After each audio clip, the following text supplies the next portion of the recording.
स्वागत है आप सभी का आपके अपने चैनल रंजन स्टडी सेंटर पर। आज मैं आप सभी के लिए वीडियो लेकर आया हूँ एनसीईआरटी साइंस क्लास 8 लेसन 2। तो ये एक ऐसा टॉपिक है सूक्ष्म जीव मित्र एवं शत्रु, जिससे हर एक कॉम्पिटेटिव एग्जाम में क्वेश्चन पूछा जाता है। और हमारे चैनल पर आप सभी को एनसीईआरटी बुक का सोल्यूशन कराया जा रहा है, जिससे आने वाले railway NTPC, railway group D, SSC का कोई भी एग्ज़ाम हो, किसी भी स्टेट का एग्ज़ाम हो, तो वो आपका यहाँ से कवर हो जाएगा।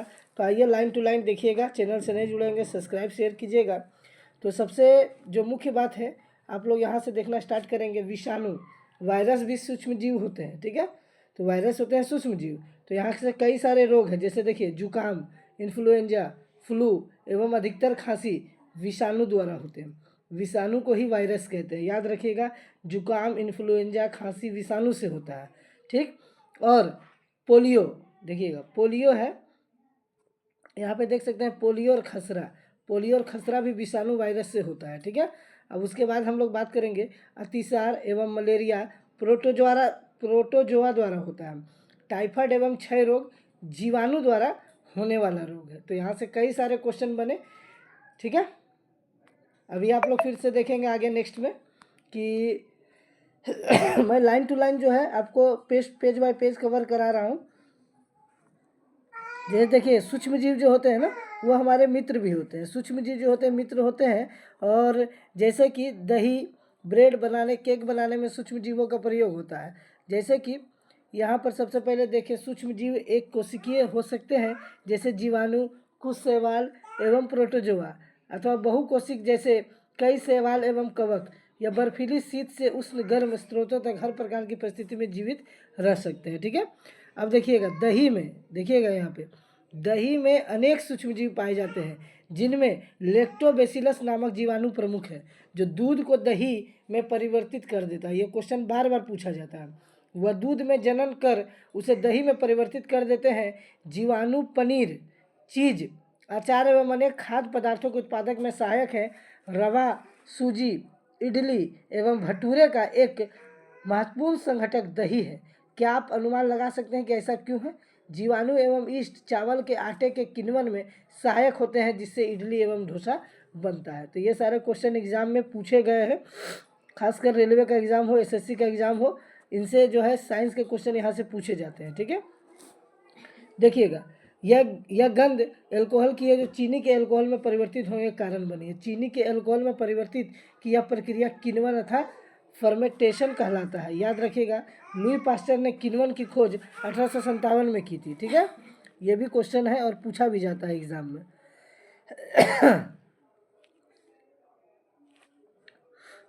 अब हम लोग देखेंगे कि जब कभी आप बीमार पड़ते हैं तो डॉक्टर आपको पेनिसिलिन का इंजेक्शन देते हैं, अथवा कोई अन्य प्रतिजैविक की गोली अथवा कैप्सूल देते हैं। इन औषधियों का स्रोत सूक्ष्म जीव है। ये बीमारी पैदा करने वाले सूक्ष्म जीवों को नष्ट कर देती हैं अथवा उनकी वृद्धि को रोक देती है। इस प्रकार की औषधि को प्रतिजैविक अथवा एंटीबायोटिक कहते हैं, ठीक है। आजकल जीवाणु और कवक से अनेक प्रतिजैविक औषधियों का उत्पादन हो रहा है, जिनमें स्ट्रेप्टोमाइसिन, टेट्रासाइक्लिन और एरिथ्रोमाइसिन सामान्य रूप से उपयोग की जाने वाली प्रतिजैविक है। अगला टॉपिक यहाँ पे देख सकते हैं। सन 1929 में अलेक्जेंडर फ्लेमिंग जीवाणु रोगों से बचाव हेतु एक संवर्धन का प्रयोग कर रहे थे। अचानक उन्होंने संवर्धन तस्तरी पर हरे रंग की फफूंद के छोटे बीजाणु देखे। उन्होंने पाया कि यह फफूंद जीवाणु की वृद्धि को रोकते हैं, तथा यह तथ्य पाया कि बहुत सारे जीवाणु फफूंद द्वारा मारे गए। इस प्रकार फफूंद से पेनिसिलिन बनाई गई। याद रखिएगा यहाँ पे, ठीक है। लाइन बाय लाइन हम लोग डिस्कस कर रहे हैं। देखिएगा पशु आहार एवं कुक्कुट आहार में भी प्रतिजैविक मिलाए जाते हैं, जिसका उपयोग पशुओं में सूक्ष्म जीवों का संचरण रोकना है। प्रतिजैविक का उपयोग कुछ पौधों के रोग नियंत्रण के लिए भी किया जाता है, ठीक है। अब यहाँ पे देखिएगा वैक्सीन टीका। तो वैक्सीन टीका भी होता है, इम्पोर्टेंट है। तो टीका जो है वैक्सीन हैजा, क्षय, चेचक तथा हेपाटाइटिस जैसी अनेक बीमारियों में वैक्सीन टीके द्वारा रोका जा सकता है। एडवर्ड जेनर ने चेचक के लिए 1798 में चेचक के टीके की खोज की थी, ठीक है। और आप लोग कई सारे देखे भी हैं आप सभी कि आपने बचपन में आपको भी अनेक रोगों से रक्षा के लिए टीके वैक्सीन दिए गए होंगे। क्या आप इन रोगों की सूची तैयार कर सकते हैं? तो आप सभी को पता है कि पोलियो रोग से बचने के लिए, चेचक से बचने के लिए जो है वैक्सीन जो है बचपन में ही बच्चों को दिया जाता है। ठीक है, अब अगला क्वेश्चन यहाँ पे बनेगा, कुछ जीवाणु जैसे नीले हरे शैवाल वायुमंडलीय नाइट्रोजन का स्थिरीकरण कर सकते हैं। इस प्रकार मृदा में नाइट्रोजन का संवर्धन होता है तथा उसकी उर्वरता में वृद्धि होती है। इन्हें सामान्यतः जैविक नाइट्रोजन स्थिरीकरण कहते हैं। ठीक है, अब इस पेज में देखिए, इस पेज में कोई इंपॉर्टेंट क्वेश्चन नहीं बन रहा है। अब यहाँ पर है जैसे कि संचरणीय रोग, संचरणीय रोग जो फैल सकता है, जैसे हैजा है, सामान्य सर्दी जुकाम है, चिकन पॉक्स एवं क्षय रोग।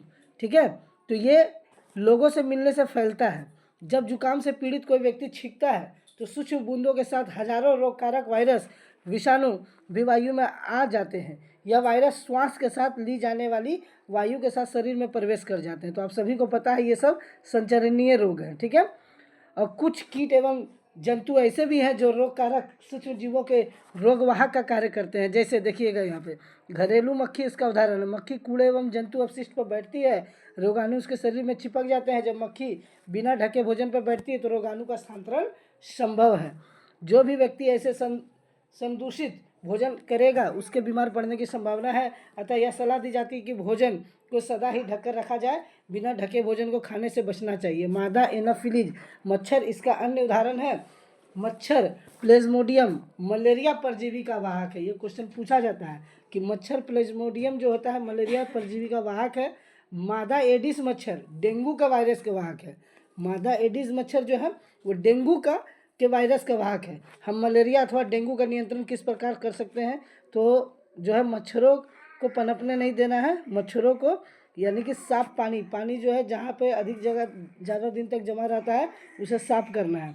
एक चार्ट है, इस चार्ट में कई सारे क्वेश्चन आपको एग्जाम में देखने को मिले हैं इस चार्ट के द्वारा। तो जैसे क्षय रोग किससे होता है? जीवाणु से होता है, संचरण वायु से होता है। खसरा वायरस से होता है, वायु संचरण होता है। चिकन पॉक्स वायरस से होता है, वायु से सीधे संपर्क होता है। पोलियो वायरस से होता है, वायु और जल से इसका संपर्क होता है।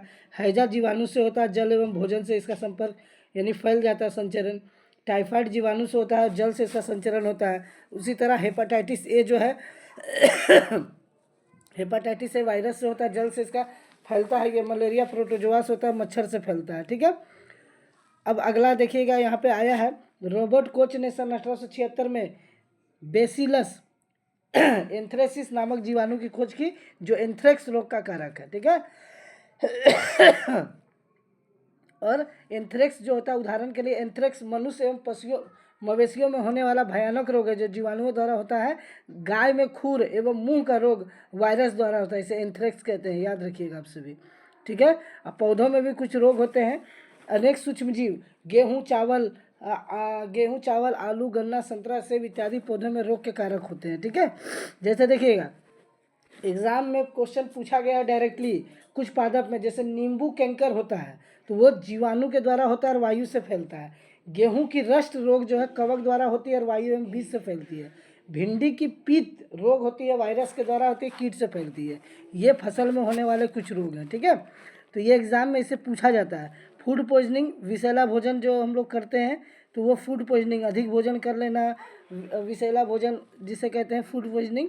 ठीक है, खाद्य विषाक्त, तो ये भी खतरनाक चीज़ है, इसके बारे में भी जानना चाहिए आपको। यानी बासी खाना नहीं खाना चाहिए क्योंकि वो सड़ जाता है, उसको खाने से इंसान की मृत्यु हो सकती है, उल्टी हो सकता है, कई सारी बीमारियां हो सकती हैं। यहाँ पे पेट में दर्द हो सकता है। ठीक है, उल्टियाँ ये सारी चीज़ें होती हैं। अब देखिए कई सारे जैसे परिक्षरक, देखिए यहाँ पे क्या है, रासायनिक उपाय। देखिएगा यहाँ पे एक अच्छा टॉपिक आया है, यहाँ पे आया है रासायनिक उपाय। तो नमक एवं खाद्य तेल का उपयोग सूक्ष्म जीवों की वृद्धि रोकने के लिए समान रूप से किया जाता है, इन्हें परिरक्षक कहते हैं। हम नमक अथवा खाद्य अम्ल का प्रयोग अचार बनाने में करते हैं जिससे सूक्ष्म जीवों की वृद्धि नहीं होती। सोडियम बेंजोएट तथा सोडियम मेटाबाइसल्फाइड सामान्य परिरक्षक है। जैव एवं स्क्वैश बनाने में इन रसायनों का उपयोग उन्हें संदूषित होने से बचाता है। जैसे नमक, तो नमक का उपयोग करके हम लोग क्या करते हैं, मांस और मछली को ज़्यादा लंबे समय तक रख सकते हैं। ठीक है, आम, आंवला और इमली को भी ये रख सकते हैं। चीनी का उपयोग जैम, जेली, स्क्वैश बनाने में करते हैं। ठीक है, उसी तरह तेल और सिरका का उपयोग भी हम लोग अचार बनाने में करते हैं, और सब्जी, फल, मछली, मांस को सुरक्षित रखने में करते हैं। गर्म एवं ठंडा करना, तो जैसे दूध को हम लोग उबाल देते हैं, उसे ठंडा करके रखते हैं, तो दूध जो है अधिक समय तक अच्छा रहेगा। तो देखिए, पाश्चरीकृत दूध को बिना उबाले इस्तेमाल किया जा सकता है, क्योंकि यह सूक्ष्म जीवों से मुक्त होता है। इसके लिए दूध को 70 डिग्री सी पर 15 से 30 सेकंड के लिए गर्म करते हैं, फिर एकाएक ठंडा कर उसका भंडारण कर लेते हैं। ऐसा करने से सूक्ष्म जीवों की वृद्धि रुक जाती है। इस प्रक्रिया की खोज लुई पास्चर नामक वैज्ञानिक ने की थी, इसीलिए इसे पाश्चरीकरण कहते हैं। भंडारण एवं पैकिंग, आजकल मेवे तथा सब्जियां भी वायुरोधी सील किए गए पैकेटों में बेचे जाते हैं, जिससे सूक्ष्म जीवों की सुरक्षा होती है।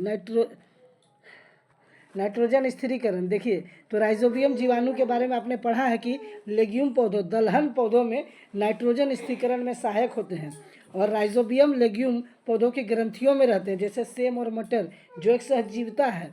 कभी कभी तड़ित विद्युत द्वारा भी नाइट्रोजन का स्थिरीकरण होता है, परंतु आप जानते हैं कि नाइट्रोजन की मात्रा वायुमंडल में स्थिर रहती है।